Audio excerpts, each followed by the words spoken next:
এটা কি মাছ ভাই? হাউস মাছ ভাই। এটা পানির ভিতরে কাইটা আছে না আমাদের কাইটা আছে বড়গুলো, এত বড় কেজি আছে, মনে করেন যে 40 কেজি 50 কেজি।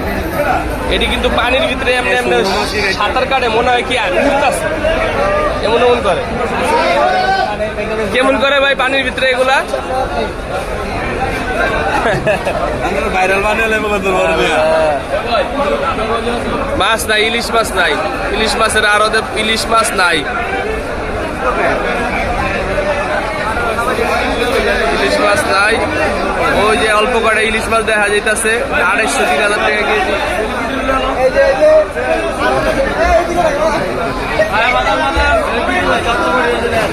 না থাক, কত সুন্দর মাছ। আহারে, নদীতে সাগরে যে কত রকমের মাছ আছে আমরা জানি না।